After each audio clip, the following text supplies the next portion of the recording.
स्थळ म्हणजे आपला महात्मा बसवेश्वर चौक यामध्ये होत असलेल्या या सभेचे प्रमुख लातूर भारतीय जनता पार्टीचे अध्यक्ष सन्माननीय अजितजी पाटील कवेकर साहेब, आवर्जून इथं इंद्रे साहेब, आपले उमेदवार सो आदितीताई अजित पाटील कवेकर, सो सत्यवतीताई संतराम चेवले, श्री ऋषिकेश अशोकजी राजे, हे सर्व उमेदवार या ठिकाणी उपस्थित आहेत। व्यासपीठावर उपस्थित शेळके मामा, आमचे श्रृंगारेताई, सन्माननीय व्यासपीठ समोर उपस्थित असलेले आमचे सन्माननीय यशवंतरावजी पाटील साहेब, आमचे सर्व माता भगिनी, वडीलधारी मंडळी व सर्वच आमचे तरुण मित्रांनो, निवडणुकीचा हा शेवटचा टप्पा आणि या टप्प्यामध्ये अनेक जण वेगवेगळ्या माध्यमातून आपली भूमिका मांडण्याचा प्रयत्न करत आहेत। ही निवडणूक 2 दिवसाची नाहीये, ही निवडणूक म्हणजे पुढच्या 5 वर्षासाठी आहे। आपण विचार करत असताना, मतदान करत असताना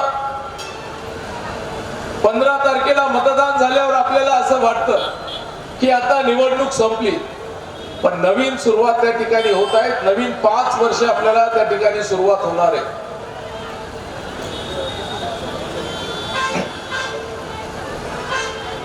अनेक प्रश्न राज्याचे मुख्यमंत्री देवेंद्र फडणवीस साहेब ज्यावेळेस लातूरला आले होते, त्यांनी एक विनंती केली आपल्याला की आपण मला 1 दिवस द्या, 15 तारीख 1 दिवस तुम्ही भारतीय जनता पार्टीला द्या, पुढचे 5 वर्ष तुमची काळजी घेण्याची जबाबदारी ही भारतीय जनता पार्टीची असणार आहे। आदरणीय देवाभाऊ यांनी एक निर्णय घेतला। 14 तारखेला संक्रांत आहे, संक्रांतीला आपल्या सर्व माय माऊली, आमच्या लाडक्या बहिणी बाजारामध्ये जातात, छोटी मोठी खरेदी करतात आणि त्या खरेदीच्या वेळेस 4-2 पैसे त्यांना कमी जर पडले, कोणती त्यांना टंचाई भासू नये, अडचण भासू नये, राज्याचे मुख्यमंत्री देवेंद्र फडणवीस यांनी निर्णय केला की माझी बहीण ज्यावेळेस बाजारात जाईल, तिच्या हातामध्ये तिच्या स्वतःच्या हक्काचे पैसे राहायला पाहिजे। आणि त्यांनी सांगितलं 13 तारखेला 13 जानेवारीला सर्व आमच्या लाडक्या बहिणीच्या मोबाईल मध्ये एक OTP येणार, तुमच्या खात्यामध्ये 3-3 हजार रुपये आता उद्या जमा होणार। हा निर्णय देवेंद्र फडणवीस साहेबांनी केला। हे नालायक काँग्रेस सरकार लगेच पत्र दिलं, त्यांनी काँग्रेसवाल्यांनी पत्र दिलं निवडणूक आयोगाला, सांगितलं की आपण लाडक्या बहिणीचे 3-3 हजार रुपये सरकारला आदेश काढा की हे पैसे त्यांच्या खात्यावर देऊ नये। हे आदेश काढायचं पत्र मागणी काँग्रेस पक्षाने केली। राज्याचे मुख्यमंत्री अजितराव देवेंद्रजींनी सांगितलं जोपर्यंत या राज्याचा मी मुख्यमंत्री आहे, म्हणजे देवेंद्र भाऊ मुख्यमंत्री आहेत, देवा भाऊ राज्याचे मुख्यमंत्री आहेत, तोपर्यंत लाडकी बहीण योजना चालू राहणार आणि तुमच्या खात्यावर पैसे पडत राहणार।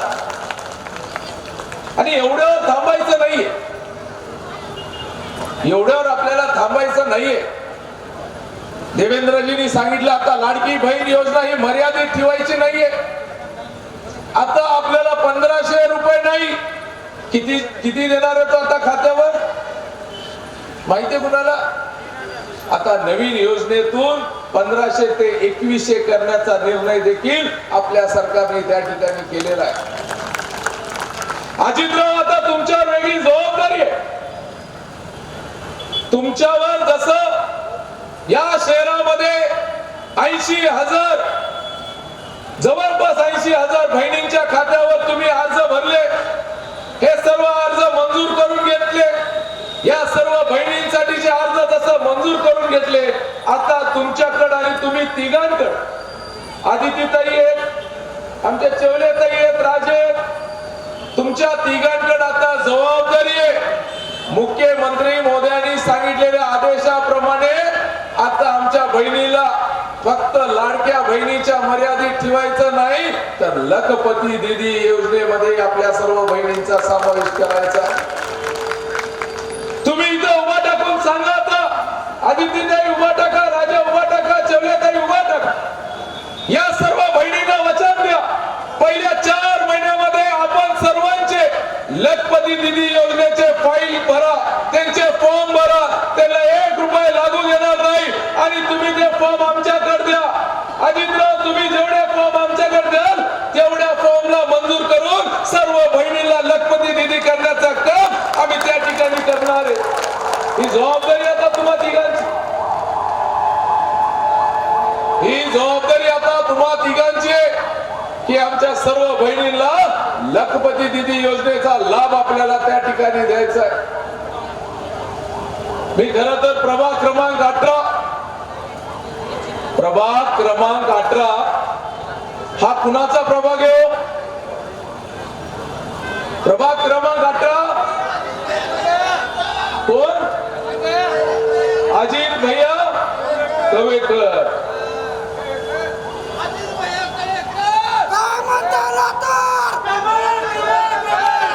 अजित भैया कवेकर लातूर मध्ये, त्यांच्याकडे जबाबदारी काय? भारतीय जनता पार्टीचे अध्यक्ष गिरी साहेब. मी तुम्हाला व्हिडिओ मध्ये पाहिलं, माझ्या मनाला खूप वेदना झाल्या. 16 तारखेला चुन चुन के हर एक का बदला लिया जाएगा. अरे क्या गरीब माणसावर हात उचलतात, सर्वसामान्य गोरगरीब एका माणसावर गिरी म्हणजे हा इंगळा गिरी, वर्या गिरी. हा गरीब माणूस ह्याच्यावर, ह्या माणसावर तुमचं भारतीय जनता पार्टीच्या वतीने मी मनापासून अभिनंदन करतो की तुम्ही ज्या पद्धतीने त्या ठिकाणी केला. काय होतं यांच्या बॅग मध्ये? कागद होते. ते कागद वडण्याचा प्रयत्न केला. मला काही झालं तरी हरकत नाही, पण माझ्या पक्षाचे कागद मी कुणाला देणार नाही, या माणसाने त्या ठिकाणी ठरवलं. आणि गिरी साहेब, काय नाव त्यांचं? तुमच्यावर हात उचलले. हा, काय नाव? काय नाव उमेदवाराचं? सुंदर पाटील. सगळे सुंदर लोक तिकडेच आहेत. अमित देशमुख सुंदर, एकदम दिसायला सुंदर, पण कामाला मी म्हणणार नाही, मी म्हणणार नाही. अहो, पाटील कशाला म्हणतात माहितीये का? पाटीलचं काम काय असतं? ज्या पद्धतीने एका गरीब माणसाला 5-10 जण एकत्रित येतात आणि मारहाण करण्याचा प्रयत्न करतात, हा पाटील राहूच शकत नाही. पाटीलचं काम काय असतं? संरक्षण देण्याचं काम, समाजातल्या सर्व घटकाला घेऊन जाण्याचं काम असतं. मला विचारलंय, मी नंतर विचारतो, निवडणूक झाल्यावर आज काही बोलत नाही. आणि पायामध्ये जर चक्कर असेल तर अशा पद्धतीचं कृत्य त्या ठिकाणी करतात. 2017 मध्ये अजितराव असंच एक कांड त्यांनी केलं होतं. तुम्हाला आठवत नसेल, काही जणांना आठवतंय. 2018 मध्ये भारतीय जनता पार्टीचे उमेदवार आमचे मालूताई, त्यांच्या अंगावर गरम चहा टाकण्याचं काम या पाटलांनी केलं. कसले पाटील? त्यावेळेस त्यांचा पराभव अजितराव 3500 मतांनी त्यावेळेस त्यांचा पराभव झाला. आता तर एका गरीब माणसाला हे गिरी साहेब आपल्या ह्याच्यामध्ये, आपल्या समाजामध्ये, आपल्या कल्चर मध्ये आपण ह्यांचे पाया पडत असतो, माहितीये ना? हो, आम्ही गुरु मानतो, गुरु माणसाचे आम्ही पाया पडत असतो. आपल्या आपली संस्कृती काय, आपले संस्कार काय, की गिरी महाराज हे असतात, यांचे पाया पडत असतो. अशा माणसांवर जर तुम्ही हात उचलतात तर गेल्या वेळेस 3,500 मतांनी पराभव झाला, यावेळेस किमान 5,000 मतांनी या माणसाचा पराभव होणार. एक काळ्या दगडावरची रेष आहे. आपण लक्षात घ्या, निवडणूक होत राहतील, जात राहतील. या लोकशाहीमध्ये, लोकशाही म्हणजे आपण जनतेसमोर जायला पाहिजे, जनतेच्या समोर हात जोडायला पाहिजे, नम्रतेने विनम्रतेने आपण मतदान मागायला पाहिजे. या पद्धतीचं कधीही खपून जनता घेत नाही. जरी आज काही बोलली नाही तर मताच्या माध्यमातून त्या ठिकाणी जनता उत्तर देणार आहे. आमच्या सर्व लाडक्या बहिणीला सांगणे, जो माणूस आज अशा पद्धतीने वागतो, त्याच्या हातामध्ये एखादं पद आलं तर तो कसा वागणार आहे? एकदम असा सुटल्यासारख्या सांडण्यासारखा तो वागत. आपल्याला नगरसेवक पाहिजे, काम करणारा माणूस पाहिजे, तुमच्या मताचा सन्मान करणारा माणूस पाहिजे. आणि आज अजितराव हे शहराचे अध्यक्ष, अजितराव भारतीय जनता पार्टीमध्ये हे आमचे अध्यक्ष यशवंतराव पाटील साहेब. भाजपमध्ये अध्यक्षाचं काय महत्व असतं? आमदार जरी असला, राहुल आमदार जरी असला, किती मोठा जरी लोकप्रतिनिधी असला, जर अध्यक्ष जर आले तर आम्हाला उभा टाकावं लागतंय आणि त्यांना आधी मधली खुर्ची द्यावं लागते. हे भारतीय जनता पार्टीमध्ये एवढ्या मोठ्या पक्षाचे शहराचे अध्यक्ष, आणि उद्या आम्हाला सर्वांना त्यांच्यासाठी उभा टाकावं लागतं. त्यांनी आले, अजितराव आले की आमचे अध्यक्ष आले, मी आमदार जरी असलो तरी मला उभा राहायचं असतं. पण आता तुमचे उमेदवार असे की तुमचे उमेदवार जरी आले तर अध्यक्षांना देखील उभा टाकावं लागतं. खरे का खोटं अजितराव? म्हणजे त्यांनी आज या भागातून आपले जे लोकप्रतिनिधी राहतील हे आपली सेवा करण्याचे, आणि जे म्हणतात ना वाढप्या वळखीचं राहायला, तसं अजितराव या जिल्ह्याचे शहराचे अध्यक्ष असल्यामुळं ज्यावेळेस विकासाचं काम येईल, कोणतीही गोष्ट, कोणतेही कार्य, कोणतेही काम अजितरावच्या सहीशिवाय होऊ शकत नाही. तेव्हा ज्यावेळेस विकासाचा मुद्दा येईल, विकासाचे काम येतील, त्यावेळेस या शहराला देत असताना त्यांचा झुकता माप मी खात्रीने सांगतो आमच्या बहिणीकडे जाईल. हे मी त्या ठिकाणी खात्रीने सांगू शकतो. जाईल का नाही?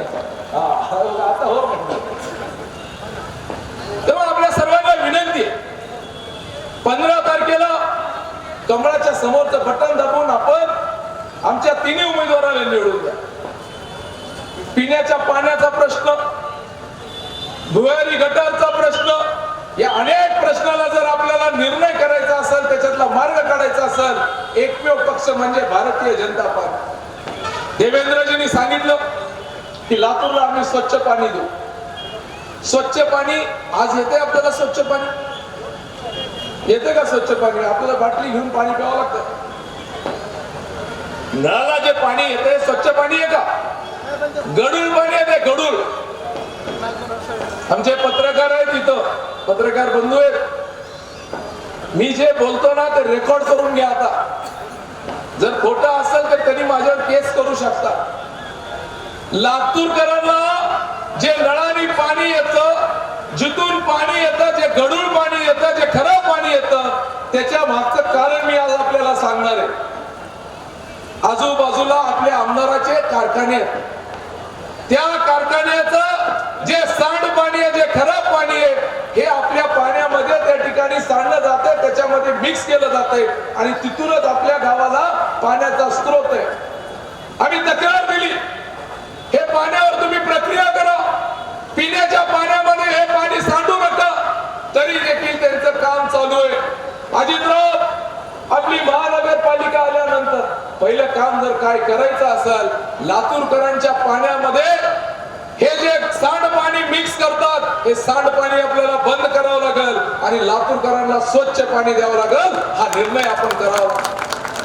महिलांच्या सुरक्षतेसाठी देवेंद्रजींनी सांगितलं, पहिल्या 9 महिन्यामध्ये पूर्ण गावाच्या आणि त्या ठिकाणी एक साधी टाचणी जरी पडली, कुणामुळे पडली, एक खडा जरी पडला, कोण कारणीभूत आहे ह्याची माहिती पोलीस खात्याकडे दिली जाणार। आज ट्रॅफिकचा मोठा प्रश्न आहे। ट्रॅफिकच्या बाबतीमध्ये हा पूर्वीचा रिंग रोड होता, हा रिंग रोड आता छोटा झालाय, हा मुख्य रस्ता झालाय, हा रिंग रोड आता राहिलेला नाहीये। आता नवा आउटर रिंग रोड बनवण्याचा निर्णय भारतीय जनता पार्टीच्या सरकारने घेतलाय आणि हा आउटर रिंग रोड राहणार आहे आणि हा गावातला मुख्य रस्ता त्या ठिकाणी होणार आहे। तेव्हा ट्रॅफिक आपल्याला सुरळीत कशी करता येईल ह्याच्याकडे भारतीय जनता पार्टीने अधिक लक्ष दिले। मी सर्वांना, आमच्या सर्व लाडक्या बहिणींना विनंती करतो की आपल्याला 15 तारखेला कुणी जरी काय सांगितलं, मागच्या 17 महिन्यापासून भारतीय जनता पार्टीचे नेते, महाराष्ट्राचे मुख्यमंत्री, आपल्या सर्वांचे लाडके देवा भाऊ, कुणी काही जरी केलं न थांबता तुम्हा सर्वांच्या खात्यावर त्या ठिकाणी पैसे जमा होत आहेत। या मुख्यमंत्र्यांनी आपल्याला देवा भाऊनी शब्द दिलाय की सर्व बहिणींच्या पाठीशी आम्ही ताकदीने उभा टाकणार आहे।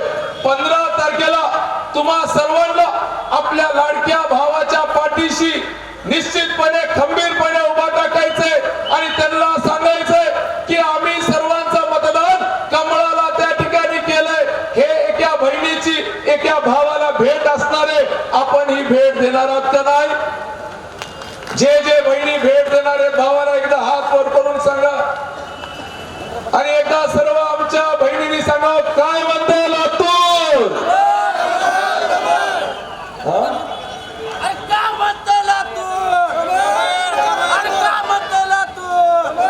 काय म्हणते लातूर?